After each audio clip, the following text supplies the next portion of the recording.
Bonjour, voici la première capsule d'une série de vidéos sur l'entretien des instruments avec des gestes très simples qui vont vous permettre de pouvoir le faire vous-même.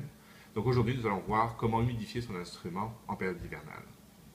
Donc le premier effet qu'on va constater sur les instruments par le manque d'humidité, c'est les cordes qui sont complètement défaites au moment où on ouvre l'étui. Donc la raison est la suivante, c'est étant donné qu'il y a un manque d'humidité, le bois de la tête et la cheville sèchent et donc elles ne sont plus en mesure de tenir la tension. Le deuxième événement qui peut arriver, quand l'instrument est vraiment trop sec, donc il n'y a plus vraiment d'humidité dans le bois va avoir plusieurs tensions et donc va créer une fracture de sécheresse, comme ceci. Donc nous allons voir comment pallier à ces problèmes-là. Le premier des outils que nous recommandons, c'est un hygromètre électronique pour pouvoir bien gérer le taux d'humidité à l'intérieur de votre boîte. Le taux d'humidité que nous recommandons, c'est entre 35 et 45% pour éviter les grands chocs thermiques entre les places plus sèches et l'intérieur de votre boîte. Les hygromètres qui sont proposés dans les boîtes d'origine ne sont pas des hygromètres fiables. Nous proposons donc un hygromètre électronique.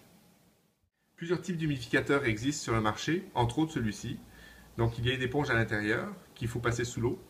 Une fois passé sous l'eau, vous l'essorez bien comme il faut pour éviter qu'il coule à l'intérieur de l'instrument, étant donné que celui-ci se place comme ceci dans l'instrument. Bien protéger la patte d'F qui est fragile, et vous pouvez le laisser comme ceci. On propose également quelque chose de plus artisanal, donc un contenant de plastique qui est percé, dans lequel on va mettre une éponge passée sous l'eau, bien essorée, de manière à ce qu'elle ne coule pas, et qu'on va encore placer dans un étui comme ceci. En ce qui concerne les biancelles, nous recommandons de placer le pot de plastique au niveau du pied de manche, comme ceci, et de fermer l'étui. Voici ce qui conclut la première capsule de l'entretien des instruments. La prochaine concernera comment graisser une cheville et poser une corde. À bientôt.